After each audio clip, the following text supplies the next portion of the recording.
Post-pod. Hey-o. There it is. After an episode off, we're back with a vengeance. With the real post-pod. Well, I mean, we were the post-pod the last time. Yeah. We're the post-pod. Yeah. That was fun talking with them. Man, it's one of those things that we read about it every day. We're likely consumed around, the excitement and the hype around ChatGPT. But I think quickly you realize, or at least I realized through our conversation with both Darby and Craig, is this is just one part of this whole AI, ML journey that we're on. And I think it's interesting to see even some of the additional applications that they talked about in their respective organizations. But more importantly, how it's not, we're not going away. We're not dying. We're still going to be here. Let's calm down. Mm-hmm. Learn to embrace it. Use Rise it. of the Machines, the Terminator, Arnold is not going to take. Arnie's not coming back, gentlemen, or everyone. Sorry, he's not coming back. Yeah, it's funny. We were just chatting with this off air with them. But we always do this. We get off air and then we stop recording, and then we have these great conversations. I know. And Darby brought up a great point during that period, which was that the business models are also going to change. Like, as an example, Google search. Yes. So you mentioned during your, you mentioned your love of ChatGPT and Microsoft Edge and how you converted, but that is changing. You're changing. Like, that was an example of you changing behavior. Darby's doing the same, but bit by bit, that changes the business model as well. Because for so long, Google search was the premier dominant. What was it? 90-ish% of all searches being done on Google. Yeah.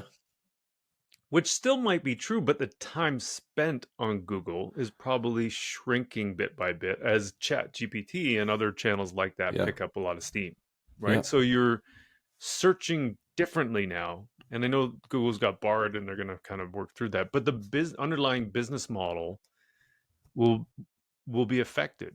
And so I think there's 100%. An opportunity while the platforms are changing, this is Darby's point, while the platforms are changing, to also innovate on the business models and think about how you can create new value for existing companies with existing products and services, but also with new tools and how you can, create services and revenue streams through new tools.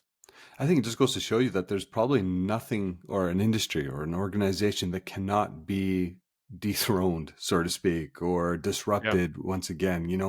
Everyone was quick to write off the Microsofts of the world, if you will, because there's a lot of Microsoft examples across industries. But here we are today with Microsoft's investment in OpenAI and whatnot, and they're kind of like the first ones that are really kind of bringing it to users in a unique way through their integration on their web browser. So, and I'll be honest, it's not like I'm a Microsoft fanboy. I just like how they've already taken that step, and I'm trying to understand and use it and see how that is changing the way I search things and whatnot. But I think what I really enjoyed about this conversation, because I know you and I are kind of both on the whole voice thing. Look at that, ha ha ha! It hasn't really happened. That's a good point. Yeah. However, now with it doesn't happen.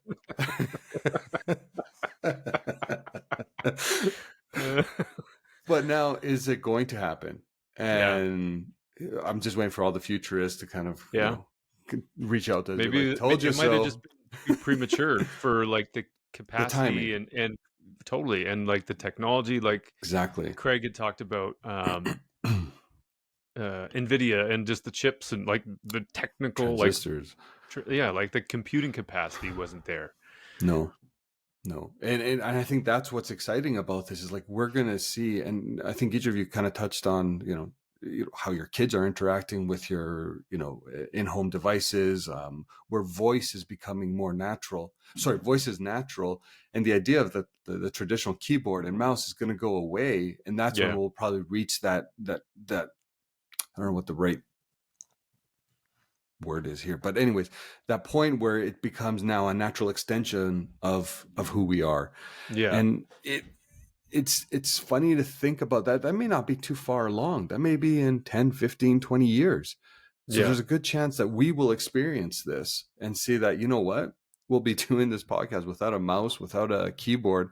We'll have platforms set up and we're just going to be talking, bringing in guests and whatnot with Yeah. gestures and not using these peripheral devices. So I Yeah. think it's an exciting, exciting, exciting time. And we should Totally. just be open to it. Well, yeah, and we talked a lot about ChatGPT, but you and I also were, and there's, we also talked about how many different applications there are for this. Yeah. You and I were working on this paper Hmm. separately, but same Yeah. course. And I think I sent you that link, Go Zigzag. Go zigzag. Yeah.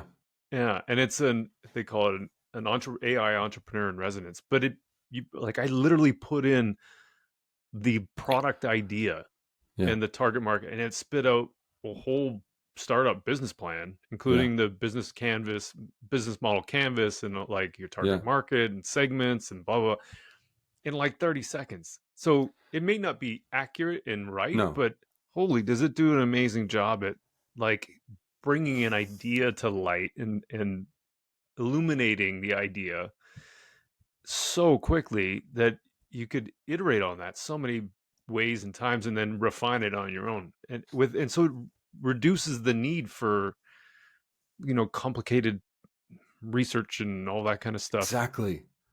Like think about the business case that we're bringing to life in school right now. Without some of these AI tools or assistants, if you want, I kind of use Zigzag or ChatGPT as kind of an assistant. I'll throw something in there. I'm like, is there merit to this? There isn't. Okay, going in another Yeah. direction.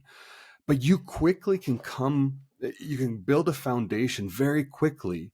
And now, based on your expertise, you can fine tune that, make it better, and whatnot. And this is where I think where a lot of the doomsayers are missing the point.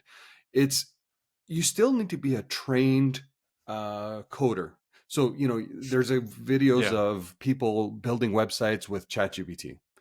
If you watch those videos and see the questions the coders are actually asking ChatGPT to change, to alter, Hmm. you have to be. I can't do that. Yeah. So the same thing. ChatGPT is not going to become a marketer, going to replace marketers. What it's going to do, though, it's going to help us accelerate our ability to maybe find that target audience, maybe narrow down a persona, Sure. or whatever the case may be. But we know because we're going to be asking it the questions that apply to our discipline. It's not Yeah. just someone that has no idea about marketing all of a sudden overnight becomes a marketer. Yeah. So that's I think is the power, and that's why we have to stay curious and we have to use these tools because I think we become better for them. Just recently, I think my last couple interviews, man, they are asking blatantly, "What is your take on generative AI? How do you see it applying in marketing?" So it's a part of our vernacular now. We have to become comfortable with this. Yeah. Yeah, I haven't had that in any interviews yet, but I know No, that I'm expecting it to come. yeah, Yeah, totally. And it actually be interesting. I should be asking that actually in future interviews. Just what is your take on that? Because I do think, going back to Craig's point, like there's an like this is a cool opportunity, and so yeah, in some ways, I think it's an interesting cultural lens to sort of understand a company's perspective on how do they deal with things like this, because yeah, there's a huge opportunity, I think, for a lot of companies to leverage this kind of information and take it beyond just, oh yeah, we did this hackathon and everyone yeah. in the winter got lunch. That was You a know great what I mean? example, though. But it's true. How many organizations just stay there? Yeah, totally. And how many organizations, this is the part that makes me crazy, because I know this is true, so many organizations are sitting on mountains of data, Yeah, and the idea of like big data is really a big pain in the ass in my yeah. mind, because data does not mean intelligence, and so you No, can have all kinds of data, good. but it doesn't mean you're becoming more intelligent with like how you're pulling insights out of it, and how you're changing the value proposition, or how you're positioning the company, or how the products you're creating, and that kind of stuff. So I think there's Yeah. so much opportunity there. One application that I was, as Craig was talking, actually, and Darby as well, but one thing that really popped to mind was, you want your consumers, if I think in a retail setting, even in airline, we had this.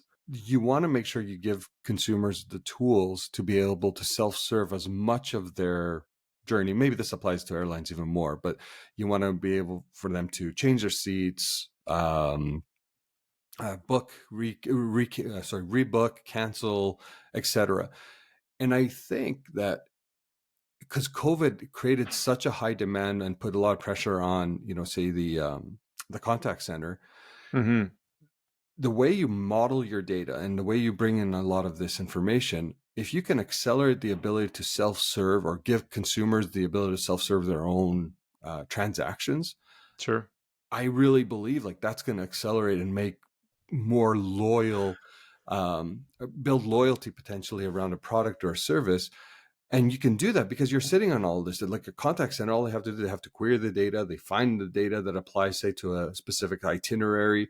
But Mm-hmm. if you just make that available Mm-hmm. and have them self-serve and let the contact center really, focus on some of those really difficult circumstances and whatnot, Yeah. it makes it easier for the consumer, makes Yeah. it easier for the contact center, alleviates a lot of that pressure. And I think there's a lot of those applications that you'll see over time, AI really start becoming more at the Sure. forefront. Yeah. Well, even like this isn't complicated, but it's a similar idea. Like in B2B, I think you mentioned B2B, but there's so many changes on how consumers want to buy, because B2B consumers are also B2C consumers. And so the Exactly. standard now is like the Amazon single click purchase kind of thing. Yeah, And so people are always thinking about benchmarking. Well, how easy is it for me to do it there? And why exactly. can't I do that here? But in Yeah, terms of the contact center, the other one that comes up all the time is like, hey, give me your name and number. And then you get passed over to the next person. Hey, give me your name and number. exactly. I'm like, Yeah. come on. Come on. Like there's so much, even in something as unsophisticated as just creating a better customer experience from just, passing one person from another to another to another. Yeah, Like there's got to be huge opportunities there. I agree. Let me ask you this, because I got really excited after our conversation with both Craig and Darby. But what excites you most about what's coming in this space? Um, I think truthfully, like I've always been a huge fan of kind of like, again, I think we were talking about this with Darby offline, but Yeah. and Craig offline. But I've always been really interested in helping organizations transform, Hmm. whatever that might have been. Like back when I was in pharma, like that was, I got a phone for the first time, and we got laptop. I was working when I didn't have a laptop, and then I got a laptop. And Yeah. so how do we use this technology to improve the way that we operate? And then when I went into broadcast media, it was like cold calling was the only way, and then I built an inbound lead gen funnel, and that was like, oh, so that worked. um and then, at FGO, when you and I worked together, it was like people were reading print flyers all the time, and now they're not as much anymore. How do we Yeah. transform that into something different, like a digital flyer or social flyer? Um, and so everywhere I've gone is kind of like that same idea. B2B was the same thing. There's the, consumers are used to had to go exclusively through a salesperson to get all the information they wanted, and we're creating these downloadable gated content things, and maybe Yeah. we don't have to because they don't. So there's all kinds of scenarios where I think that's interesting. What gets me excited about this next phase is that it's the ground floor, I feel like, and Yes. and I do feel like there's so many opportunities for improvement and enhancement within an existing company. Like every company's constantly, you can think about it, training uh, to better serve their customers. And so for companies that want to continue to train to be able to better serve their customers, I get excited thinking about what could be done with all the existing assets that they have and thinking Hmm. about new ways to create value. Yeah.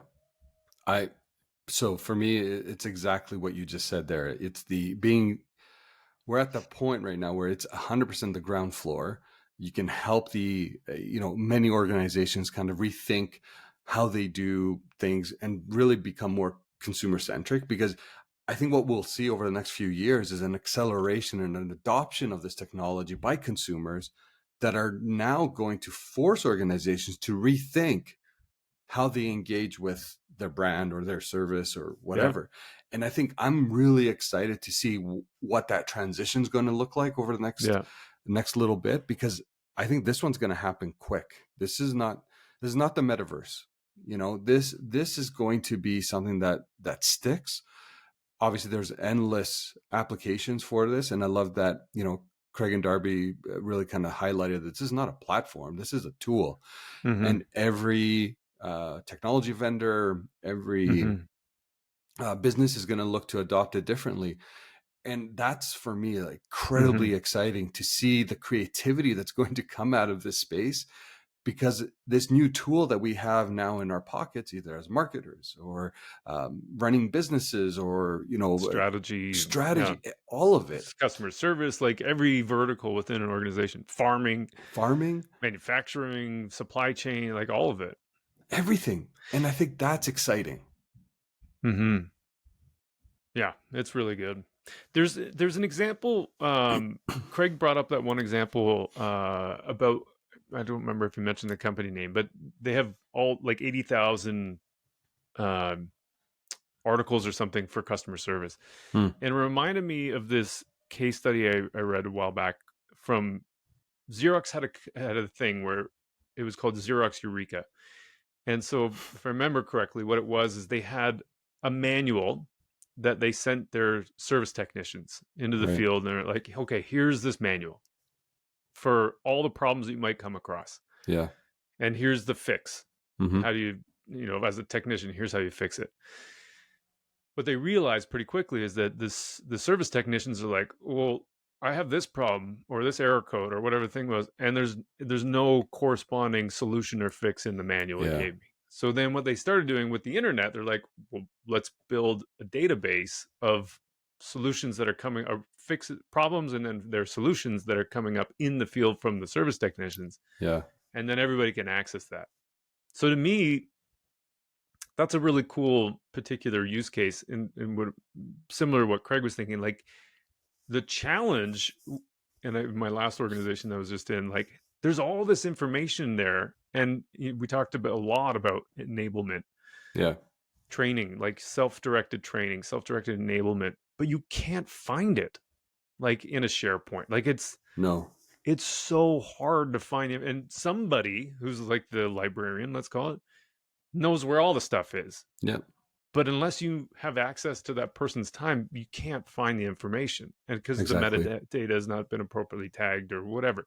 So I think this is where AI is such a cool example, where you could create an AI user interface that, and I think this is where Microsoft is really well positioned, because it will embed a lot of this stuff into its Yeah. existing products like SharePoint or Yeah. PowerPoint or Word or whatever, all of it. Do you remember the little paper clip that Microsoft Yeah, Word used to yeah, yeah, have? It's like the paper clip has grown up now, and it's in a totally different version, or it's morphed totally. into something else. Yeah, Um, no, I'm with you, and technology always, for me, is always interesting, and I've always have this unique curiosity around it. I yeah. just love all the applications of what's coming, and like I wasn't joking. Like as I'm prepping for interviews, like I will literally copy and paste a job description I do that in all the time right now. ChatGPT, Yeah, and it's just like, hey, spit out 10 questions that I could be asked. yeah, And it just helps frame how I prepare for the interview. And yeah, it's become my assistant. It's my yeah, assistant. totally. Well, I'm putting in my resume too into ChatGPT and going, Hmm. rewrite this like a CEO might, Yeah. or position this like, write a cover letter for me based on my resume and my background, and appealing to Exactly. like whoever the hiring manager is, and things like, and it's spitting out tons of stuff that Yeah. it would have taken me hours to do. And the reality is while you can go through that and be like, okay, that applies, this doesn't apply. You already have something to work from though. And Yeah. you can really kind of then hone it in the way you want it. Right. And we didn't have the ability to do that. So it's not Yeah. taking away anything from you as a marketer just because now you have a head start. You're still who you are. You're still like an expert in your field. So I think that's where the nuance here, where it's like, just embrace this technology. There's a great opportunity here and a lot of Mhm. use cases. Yeah. V, that was really fun chat. It's a fantastic conversation. Yeah, it was really good. I was just looking through my notes to see if there's anything else that was going to change or to add, but I think we covered off almost all of it. Yeah. The only other thing that kind of was like just around Craig's comment around responsible AI, I think is important to highlight that, we do have a responsibility here, that we are, using it for all the right reasons. We're not trying to be malice in our approach or, use cases. No, it's going to be somewhat inevitable, but I think it's as long as the people that are really behind this technology, or thought leaders, or even, key stakeholders internally in organizations, we have a responsibility to make sure that we're looking at this technology through the right lens. Totally. Well, and even if you have the best intentions, with no malice and no bad intentions whatsoever, you still like setting a KPI can have this effect. Like, you intend it to have the right behavioral outcome, but sometimes it creates a behavior you didn't expect. So I think exactly it's worthwhile just keeping a check on that, and being open to the possibility that even though you might have thought through everything that you could think of, and considered and mitigated for all the risk, and only and optimized for all the gain, you still might end up with something that isn't as exactly as intended. Exactly. An unintended consequence that needs to get fixed. Yeah. So great point. Yeah, I think it's a interesting area for sure, just to be open to new possibilities, even though you might have considered all the, or you thought you might have considered them all. Yeah, no, that's a great point. Another beauty, man. This was great. Yeah, really good. Okay, I'm excited about the lineup, by the way, for the next little bit. Ooh, we have a pretty strong lineup, and our audience is going to be just over the moon. Yeah, who we'll be announcing soon. But this is going to be great. Yeah, totally. Stick around, boys, everyone. Why do I keep saying boys? What the hell's my problem? Because I'm here. Yeah, fair enough. Jesus. All right. V. Marc. Adieu. Adieu, boy. There it is again.